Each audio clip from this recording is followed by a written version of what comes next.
Continuamos con la parte final de la unidad 2, correspondiente al movimiento de partículas cargadas en campos eléctricos y magnéticos. Hoy vamos a ver el comportamiento que tienen las partículas cargadas cuando se exponen a un campo eléctrico que cambia con la posición. Entonces voy a hacer énfasis en eso. Observen el campo eléctrico que vamos a incluir en la fuerza eléctrica cambia con la posición. En este caso, para simplificar, vamos a empezar analizando el caso de que cambie con X, nada más. Entonces, en esta situación tenemos campo magnético, como pueden observar. El campo magnético va hacia adentro del monitor y tenemos la partícula cargada haciendo el movimiento circular, consecuencia de la fuerza de Lorentz, que apunta siempre hacia el centro del círculo.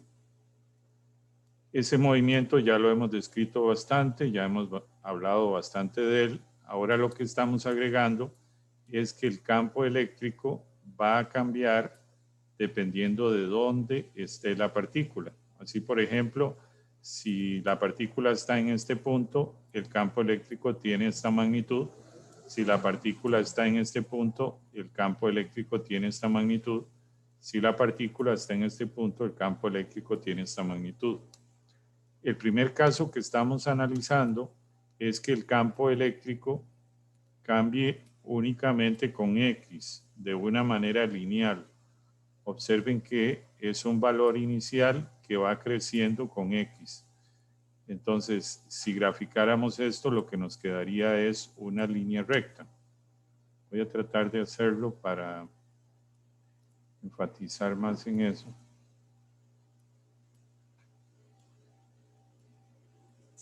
Es decir, si tenemos X,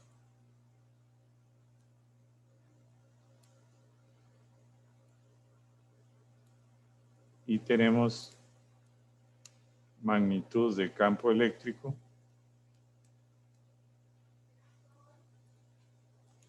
lo que estamos viendo es, o lo que estamos analizando, es una situación donde el campo eléctrico crece completamente de manera lineal con X. Podríamos entonces definir el sistema de coordenadas, por ejemplo aquí, y luego definir la coordenada X en esta dirección. Entonces observen cómo el campo eléctrico, conforme X crece, el campo eléctrico es mayor. Ahora, como hay un campo magnético que está presente ahí y tenemos el campo eléctrico, vamos a tener una deriva E cruz B.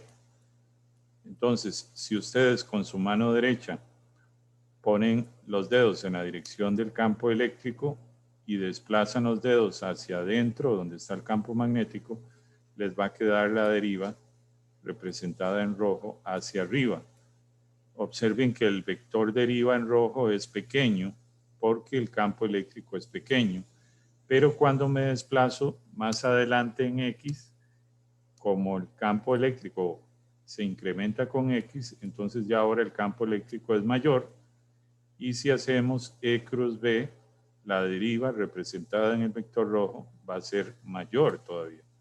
De igual manera en este punto, como está en una distancia X mayor, el campo eléctrico va a ser mayor y la deriva va a ser mayor. Esto consecuencia de que el campo eléctrico está creciendo. Entonces con esto vemos que la deriva cuando la partícula está aquí, o cuando la partícula está aquí, o cuando la partícula está aquí, no es la misma. Va a depender de la posición, porque el campo eléctrico está cambiando con la posición. Explicarles que puse estos vectores aquí, aunque en realidad tenía que haberlos puesto aquí. Voy a borrar, me equivoqué. Tenía que haberlos puesto aquí arriba, que es donde la partícula se está moviendo.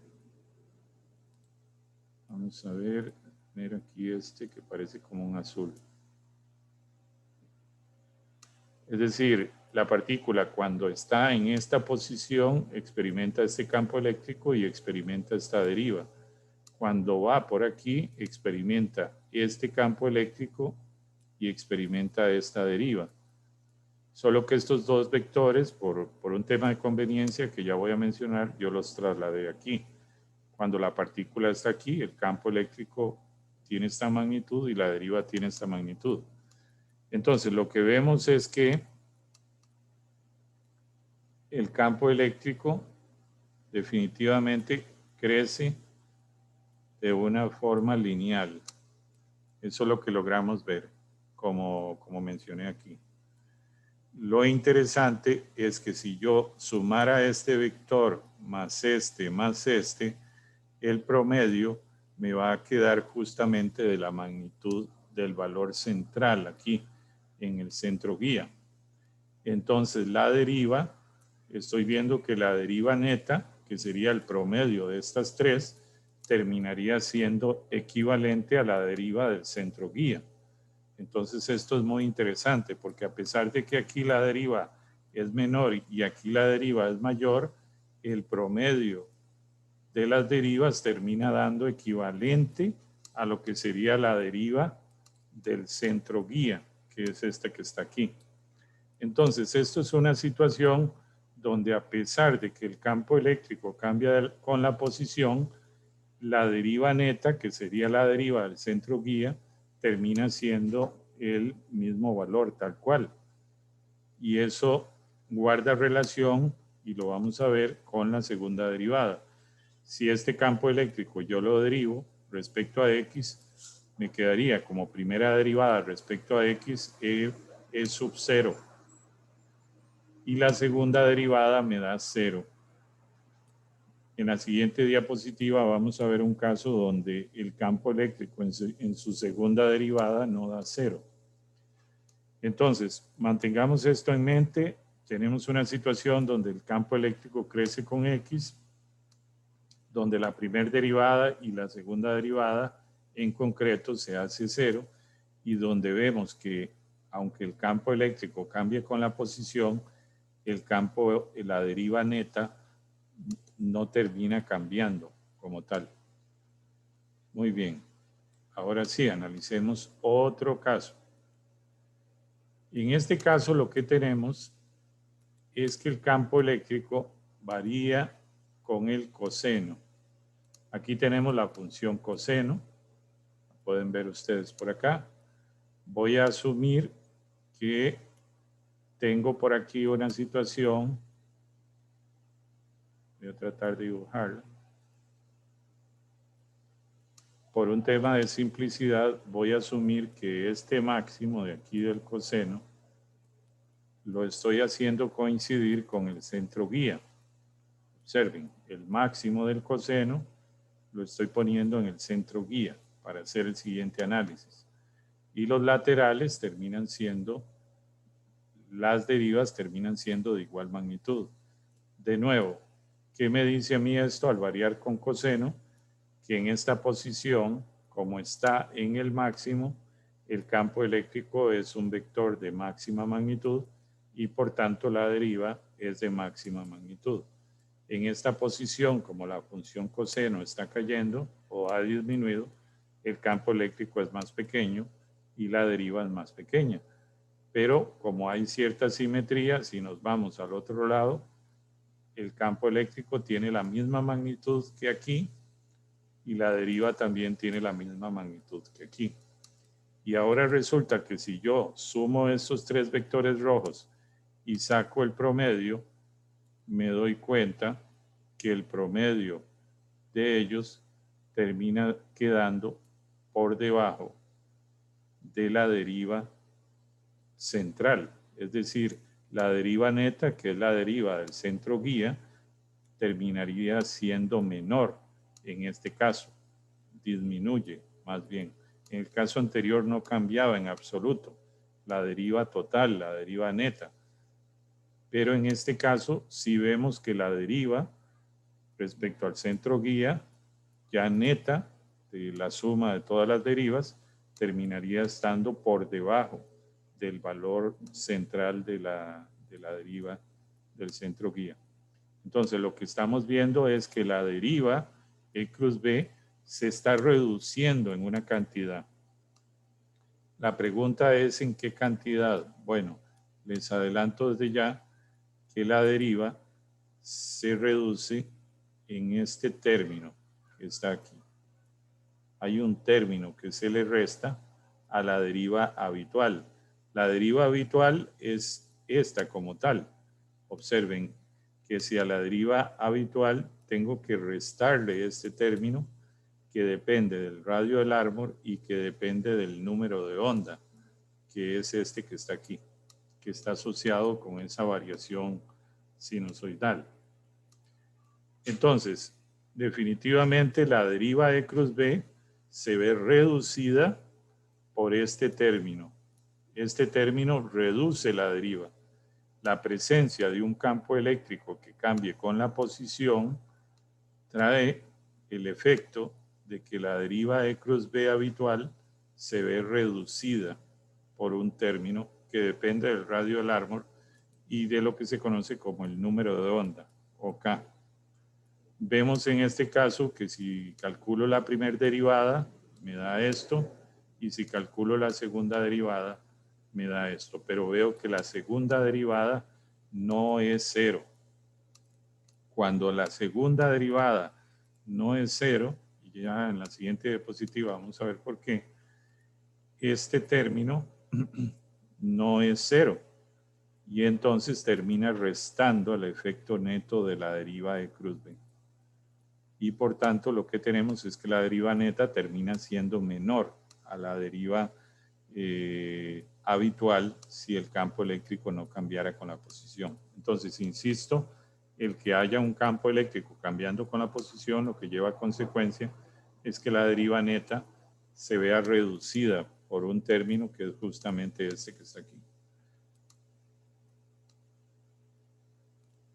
Entonces, el resultado que les he mostrado es este, donde les he dicho que cuando hay un campo eléctrico que no es uniforme, es decir, que cambia con la posición, se le va a agregar un término adicional que depende del número de onda y que depende del radio del árbol. Entonces, si quisiéramos esta expresión de manera general, la representaríamos de esta manera.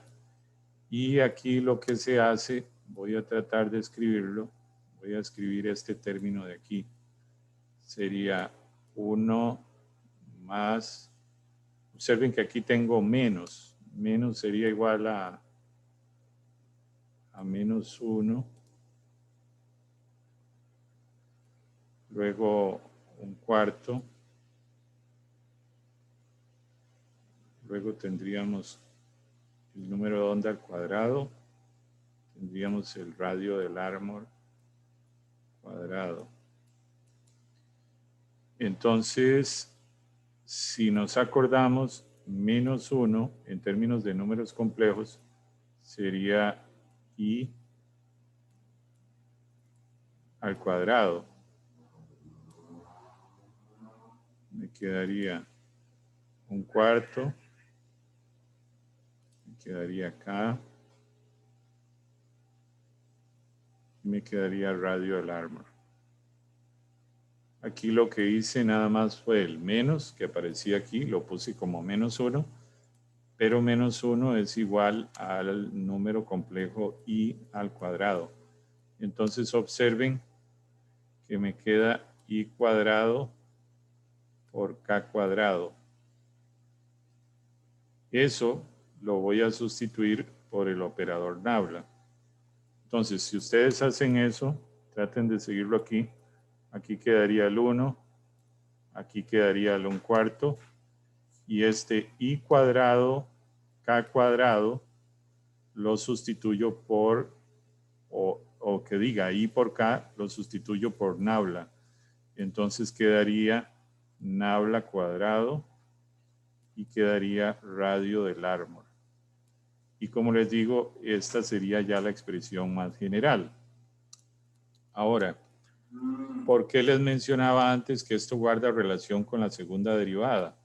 Bueno, este operador nabla, que ustedes ven aquí, voy a tratar de ponerlo únicamente en una coordenada. Supongamos que cambia en X. Entonces esto sería la derivada respecto a X. Si yo tengo nabla cuadrado, lo que me representa es la segunda derivada respecto a X. Entonces, en este caso, esta segunda derivada no aplica sobre el campo, porque el campo magnético en este escenario es constante, ¿verdad? Igual aquí, esto es un valor constante. Lo que está cambiando con la posición es el campo eléctrico. Entonces, esta segunda derivada aplica sobre el campo eléctrico. Por tanto, este nabla cuadrado, voy a hacerlo aquí mejor, este nabla cuadrado aplica sobre el campo eléctrico y si lo vemos como una única coordenada X, sería la segunda derivada del campo eléctrico respecto a X. Es decir, lo que les estoy diciendo con esto es que este término de aquí guarda relación con la segunda derivada. Si la segunda derivada es 0, este término como un todo no existe. Si la segunda derivada es diferente de 0, este término existe. Entonces, si nos devolvemos a lo que teníamos antes, observen que en este caso, la segunda derivada era 0 y vimos que no había efecto en cuanto a que se redujera la deriva E cruz B. ¿Por qué? Porque la segunda derivada era 0 y entonces el término que estábamos analizando, este de aquí, se hace 0 porque este término depende de la segunda derivada. Mientras que aquí la segunda derivada es diferente de 0. Entonces, este término como tal sí existe. Sí existe, entonces va a tener un efecto. Ahora, aquí podemos ver algo muy interesante, que es que esta deriva se ve afectada por el radio del Larmor. Entonces, sabemos que el ion tiene un radio del Larmor y el electrón tiene otro radio del Larmor. Sí, Edgardo. Profe, una pregunta. ¿Por qué es que, o cómo es que hacen para cambiar el I por K por el operador Nabla? Sí, eso lo vamos a entender en la unidad 4 de ondas en plasmas, porque ahí vamos a tener la necesidad de ver eso. Entonces, de momento, dejemos eso para esa parte para no tener que meternos ahí en eso. Decirles que aquí no estoy demostrando esta fórmula, es una de las pocas fórmulas que no me estoy tomando la molestia de demostrarla. Esa está en el libro, en el Francis Chen, ahí demuestran cómo la obtienen. Entonces, si alguno tiene interés, los invito a que vayan ahí para que vean cómo se llega a esta fórmula de aquí. Pero el cambiar el IK por Nabla lo vamos a ver en la unidad 4 con lujo de detalle, entonces ahí ya vamos a entender bien eso. Les decía entonces que esta deriva depende del radio Larmor. Observen que aquí está. Depende de la segunda derivada, sí, pero también depende del radio Larmor y el ion tiene un radio Larmor mayor y el electrón tiene un radio Larmor menor. Entonces la deriva, consecuencia de un campo no uniforme, va a ser diferente para un ion que para un electrón. Muy bien. Entonces, justamente eso, observen. Aquí voy a enfatizar señalando. Les estaba diciendo que depende del radio Larmor. Observen ustedes aquí. Este es el radio Larmor de un ion y este es el radio del Larmor de un electrón. Entonces vean cómo el radio del Larmor de un ion es mayor que el radio del Larmor de un electrón. Entonces definitivamente este término para un ion va a ser mayor porque el radio del Larmor es mayor. Es decir, a la deriva habitual E cruz B se le va a restar más en este término para un ion que para un electrón, porque el electrón tiene un radio del Larmor pequeño. Entonces eso hace que el ion y el electrón experimenten esta deriva en distinta magnitud. La deriva es una velocidad. Quiere decir que el ion y el electrón no van a derivar con la misma velocidad. Entonces ellos se van a separar entre sí. Y ustedes bien saben que cuando dos cargas se separan, en este caso positiva y negativa, se genera un campo eléctrico. Y si la densidad de partículas cargadas crece, pues más positivas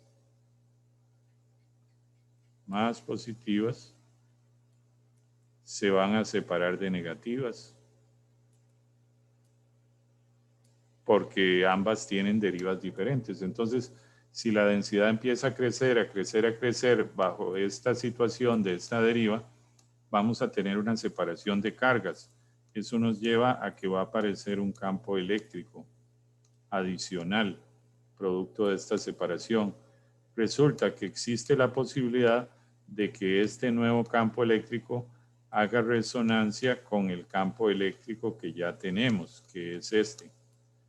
Y eso lleva a la creación en el plasma de una inestabilidad. Se vuelve un sistema inestable porque se están sumando campos eléctricos. Repito, esta deriva al depender del radio del Larmor y ser los radios del Larmor diferentes para un ion que para un electrón, los iones van a tener una velocidad, los electrones otra, entonces se van a separar. Eso genera un campo eléctrico en tanto la densidad crezca más y más y más y más. Bueno, otra cosa muy importante es que observen que esta deriva depende de K, que es el número de onda. Por definición, el número de onda es 2pi partido entre lambda. Bueno, si ustedes se acuerdan, si tengo esto así, lambda es esa longitud entre dos crestas, ¿verdad? Entonces, en una variación sinusoidal como esta. Entonces, ¿qué logramos ver? Para que este término tenga efecto, una opción, bueno, sabemos que tiene efecto por la presencia del radio Larmor, pero necesitaríamos que este K sea muy grande. En tanto este K crezca, todo esto como valor va a ser mayor y por tanto va a tener más efecto sobre la deriva. Entonces, este efecto se va a notar en tanto K crezca. Si K se hace muy, muy grande, para que K se haga grande, lambda, como bien saben, punto de vista matemático, tendría que tender a 0. Entonces, esta distancia entre cresta y cresta debería ser muy pequeñita. Eso lleva entonces a que esa variación sinusoidal se está dando en espacios muy pequeñitos, muy pequeñas, en longitudes de escala muy pequeñas. Y por eso a esta inestabilidad se le llama microinestabilidad, porque suele darse en longitudes de onda muy, muy pequeñas, que llevan a un K muy grande y que por tanto contribuyen mucho a este valor, ¿verdad? Entonces, las inestabilidades que ocasiona el tener un campo eléctrico que cambia con la posición se dan sobre todo a longitudes de escala muy pequeñas, cuando tenemos distancias muy, muy pequeñas. Variaciones sinusoidales en distancias muy, muy pequeñas. Es cuando se da ese efecto. Muy bien. Ahora, analicemos dos derivas. Recordarán ustedes teníamos la deriva debido al gradiente de campo y ahora les estoy presentando la deriva debido a que el campo eléctrico cambia con la posición. Vean que esta deriva, que ya habíamos visto en clases anteriores, también depende del radio Larmor. Esta, como pueden ver, también depende del radio Larmor. Como dijimos, el radio Larmor del ion y el radio Larmor del electrón no es el mismo. Entonces la deriva va a ser diferente para ellos. Igual pasaría aquí. Como depende del radio Larmor, la magnitud de esa velocidad deriva va a ser diferente. En tanto la densidad crezca, esto va a llevar a una separación de cargas, consecuencia de que el ion y el electrón derivan con distinta magnitud, y esta deriva, como bien vimos en la configuración de toroide, como ejemplo, como deriva en sentido contrario, también lleva a una separación de cargas. Entonces, definitivamente en ambas derivas el incremento de la densidad llevaría a que se genere un campo eléctrico por la separación de cargas y de igual manera aquí un campo eléctrico por la generación, la separación de cargas. Y eso llevaría a que ese campo eléctrico pueda crecer indefinidamente y generar inestabilidades, que son escenarios donde no tengo equilibrio como tal, ¿verdad? Muy bien. Ahora vamos a hacer lo siguiente. Separemos esto. Voy a poner una raya aquí. Estoy analizando dos casos. Por un lado, la deriva de gradiente de campo y por otro, la deriva que acabo de ver, de campo eléctrico no uniforme. Entonces, supongo por un momento, ¿qué pasaría si el campo magnético cambia con la posición? Estoy asumiendo que tengo un campo magnético variando con la posición de manera cosenoidal. La primera derivada daría esto. Veo que esa primera derivada depende del número de onda. Vean que esta derivada, que está aquí, guarda relación con el gradiente de campo. Entonces, esto que está aquí, yo lo podría sustituir por esta expresión. Observen que aquí aparece el número de onda, es decir, que en esta expresión está contenido el número de onda, que se va a multiplicar por el radio Larmor. Entonces yo podría decir que esta velocidad es proporcional al radio Larmor y al número de onda. Eso es lo que podría decir. La velocidad de gradiente B es proporcional acá y al radio Larmor. Si hiciera lo mismo con la otra deriva, asumo que el campo eléctrico cambia con la posición de manera cosenoidal. Como esta parte de aquí corresponde a la segunda derivada respecto al campo eléctrico, calculo la primera derivada, calculo la segunda derivada y me doy cuenta que la segunda derivada termina dependiendo del número de onda al cuadrado. Pero de nuevo, esto que encerré en rojo se va a multiplicar por el radio del Larmor al cuadrado. Entonces puedo decir esto que está en rojo encerrado tiene una dependencia, entre otras cosas, del número de onda al cuadrado, multiplicada por el radio Larmor al cuadrado. Entonces, esta deriva termina dependiendo proporcionalmente del número de onda y el radio Larmor al cuadrado. Entonces, vean que la deriva debido a un campo eléctrico no uniforme, esto es que cambia con la posición, tiene una dependencia más fuerte con el número de onda y una dependencia más fuerte con el radio Larmor que el caso de la deriva de gradiente de B. Observen que K depende proporcional a K y depende proporcional al radio Larmor, mientras que esta deriva depende proporcional a K cuadrado y al radio Larmor cuadrado. Por tanto, tiene más efecto el número de onda y el radio Larmor en esta deriva que en la deriva gradiente de B. Eso es lo que quería mostrar con esa parte. Si tratáramos de visualizar esto más gráficamente, observen, aquí tengo el campo magnético que sale del monitor y tengo la variación cosenoidal del campo eléctrico. Entonces aquí está representada la magnitud en X. Voy a ponerlo aquí, la magnitud. Aquí tendríamos la magnitud, solo que sería un campo eléctrico negativo. Y aquí la magnitud, un campo eléctrico negativo. Entonces aquí vemos claramente que el campo eléctrico en esta región es positivo y que en esta región es negativo. Un campo eléctrico positivo, lo que me dice a mí es que apunta en X más, y un campo eléctrico negativo lo que me dice es que apunta en X menos. Entonces, si voy a ponerlo aquí también.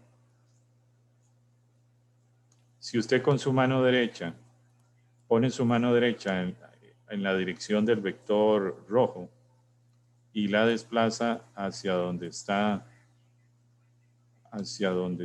el campo magnético, observen que sería la mano así y luego hacia afuera del monitor me quedaría el dedo gordo para arriba. Entonces, en esta región donde el campo eléctrico es negativo, haría que las partículas se vayan para allá, se vayan hacia arriba. Mientras que en esta otra posición, si usted aplica su mano derecha, vector rojo hacia afuera, le queda hacia abajo. Entonces, en toda esta parte, que el campo eléctrico es positivo, las partículas se van a ir para abajo.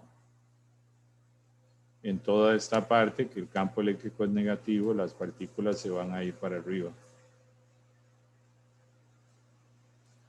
Esa sería la situación. Aquí, de nuevo, se van para abajo.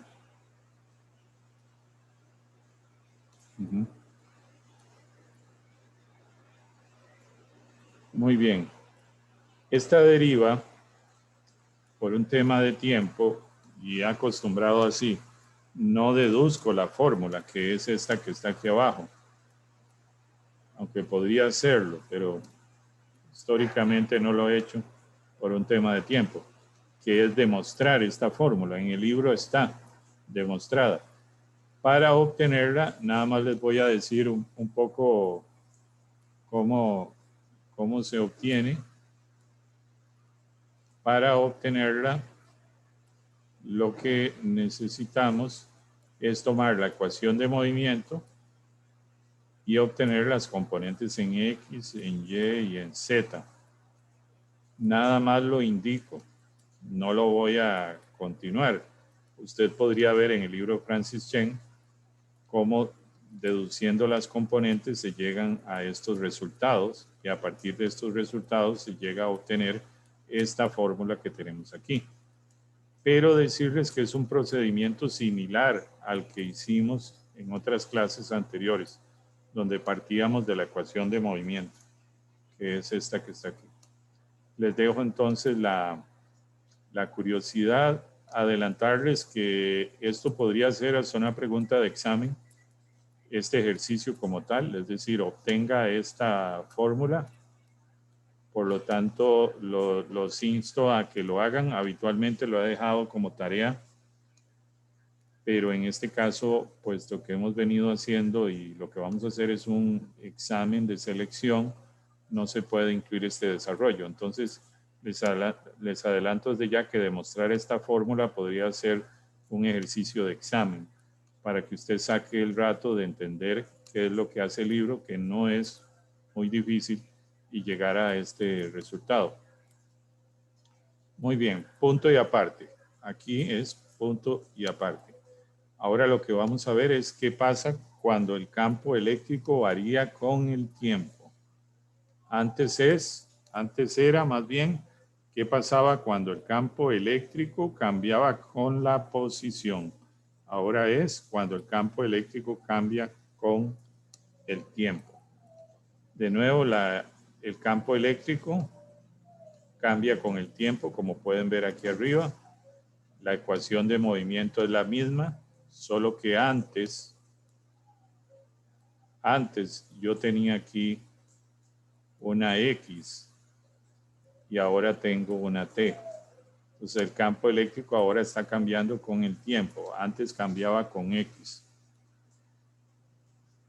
Obtengo las componentes de la ecuación de movimiento y a partir de eso obtengo estas relaciones. Y entonces eso me permitiría a mí obtener la deriva que aparece cuando tengo un campo eléctrico variable en el tiempo. Lo vamos a hacer distinto a como lo hace el libro, pero de nuevo aquí también les pediría que por favor vean cómo resuelve el libro para obtener la siguiente deriva. Vamos a hacerlo con un escenario mucho más simple para lograr resolver esto más rápido. Voy a poner los ejes. Aquí voy a poner X. Aquí voy a poner Y. Y aquí Z. Entonces los voy a rotular. Este es X. Este es Y. Y este es Z. Lo que vamos a poner es que el campo magnético apunta en Z. Y aquí lo tenemos. Nos dice que B apunta en K. Y el campo eléctrico que cambia en el tiempo apunta en I. Voy a ponerle otro color.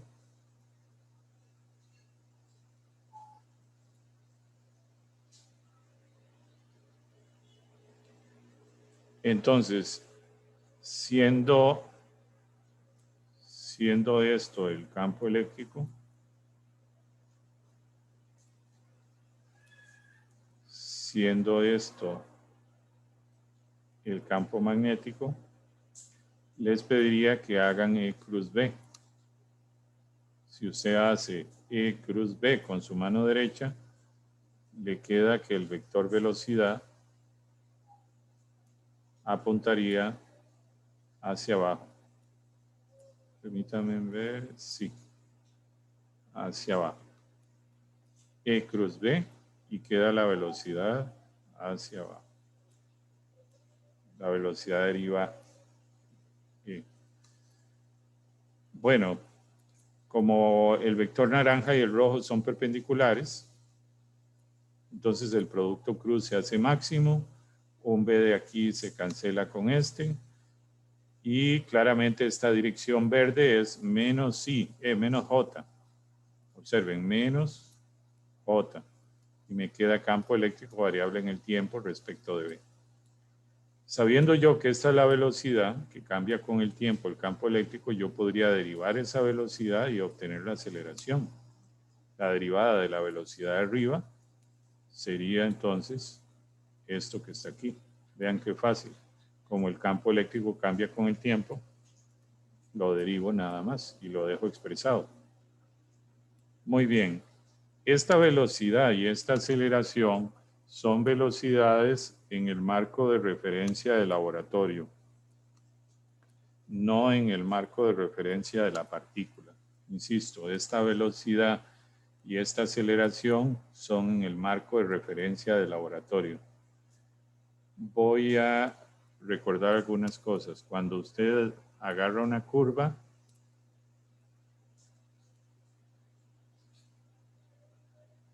usted, cuando va subido en el carro, siente la fuerza centrípeta. Centrífuga. Pero para alguien que está en un sistema de referencia de laboratorio, lo que él va a ver es que usted siente una fuerza centrípeta. Entonces, el naranja es el vector que ve alguien que esté en un sistema de referencia de laboratorio. Por ejemplo, aquí. Mientras que el rojo es alguien que está subido en la partícula o en el carro. Usted va subido en el carro y siente una fuerza hacia afuera. Usted está viendo el movimiento del carro desde un sistema inercial y lo que ve es que hay una fuerza para acá. Ambas fuerzas son iguales en magnitud, pero opuestas en dirección. Entonces, lo que vamos a hacer es considerar eso mismo. Una cosa es la fuerza que percibe la persona en el sistema de referencia de laboratorio, que sería aquí este naranja, y otra cosa el que percibe el sistema de referencia de la partícula. Y ambas fuerzas son iguales, pero opuestas. Esta es la fuerza que se percibe en el sistema de referencia de la partícula. Es menos la fuerza que se percibe en el sistema de referencia de laboratorio. Esa fuerza entonces sería menos masa por aceleración, pero yo sé cuánto es la aceleración, entonces la sustituyo. Claro, me queda menos, con este menos me da un más y me queda en J. Ya tengo la fuerza, la sustituyo aquí y sustituyo entonces ese valor y me queda que esta nueva velocidad tiene esta dependencia. Y observen qué interesante, esta velocidad de deriva ahora va a depender del cambio del campo eléctrico respecto al tiempo. Y específicamente en nuestro ejemplo, esa velocidad de deriva está en la dirección de I. Entonces, si ponemos, vamos a ver, si ponemos esto en vector, esta velocidad estaría en esta dirección. Y eso sería una nueva velocidad de deriva que la vamos a llamar velocidad de deriva de polarización. Muy bien.